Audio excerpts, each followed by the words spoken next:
আসসালামু আলাইকুম ওয়া রাহমাতুল্লাহি ওয়া বারাকাতুহু। আউযু বিল্লাহি মিনাশ শাইতানির রাজীম। বিসমিল্লাহির রহমানির রহিম। ইল্লা তাফআলুহু তাকুন ফিতনাতুন ফিল আরদি ওয়া ফাসাদুন কাবীর। সাদাকাল্লাহুল আযীম। অধ্যকার এই মহতি জলসার আমিরে হেফাজত আল্লামা মুহিবুল্লাহ বাবুনগরী সাহেব সহ সকল নেতৃবৃন্দ এবং আমার উপস্থিত তাওহীদবাদী ইমানদার উলামা তুলাবা এবং সর্বস্তরের মুসলমান ভাইরা, আল্লাহ পাকের দরবারে লাখো কোটি শুকরিয়া যে আল্লাহ তাআলা আমাদেরকে আমাদের মুরব্বীদের তত্ত্বাবধানে আজকের এই সেমিনার করার তৌফিক দান করেছেন। শিক্ষা জাতির মেরুদণ্ড, আমরা সকলেই জানি। সেই শিক্ষা অবশ্যই ইলমে ওহীর শিক্ষা হবে। যে শিক্ষা ইলমে ওহী বিবর্জিত হবে, কোরআন সুন্নাহ বিরোধী হবে, সেই শিক্ষা কোনোদিন জাতির মেরুদণ্ড হতে পারে না, বরং সেটা হবে জাতির মৃত্যুদণ্ড।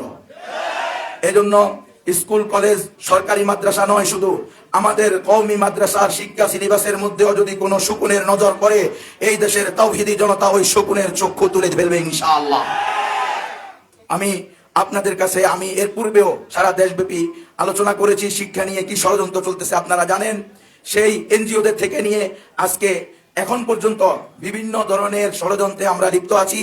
আমাদেরকে ষড়যন্ত্রের মাধ্যমে ষড়যন্ত্রের বেড়াজালে পরিপূর্ণভাবে আটকিয়ে ফেলা হয়েছে।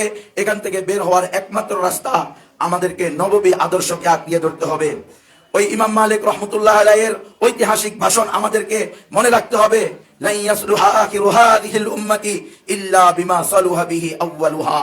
সুতরাং যতদিন আল্লাহর জমিনে আল্লাহর শরিয়া কায়েম হচ্ছে না, আল্লাহর জমিনে আল্লাহর খেলাফা কায়েম হচ্ছে না, ততদিন পর্যন্ত আমাদের এই সকল সমস্যার সমাধান কোনোভাবেই সম্ভব না। সুতরাং আমাদেরকে স্পষ্ট বার্তা রাখতে হবে, আমাদের বিভাগের হায়াতুল উলিয়ার সিলেবাসের মধ্যেও যেন কোনো রকম কুফরি, শিরিকি, ইমান বিধ্বংসী কোনো কথা, কোনো গল্প, কোনো পদ্য, কোনো কাব্য আসতে না পারে। এ ব্যাপারে আপনারা সতর্ক থাকবেন। আমাদের মুরব্বিয়ানে কেরাম, হেফাজতে ইসলামের আমির সহ মুরব্বীরা যে দিক নির্দেশনা দিবেন, কোরআন সুন্নাহ সমর্থিত দিক নির্দেশনা, এজন্য আমরা আমাদের সর্বত্র দিয়ে ইনশাআল্লাহ কাজ করার জন্য প্রস্তুত আছি। আপনারা সবাই তৈরি আছেন তো ইনশাআল্লাহ? ওয়া আখিরু দাওয়ানা আলহামদুলিল্লাহি রাব্বিল আলামিন।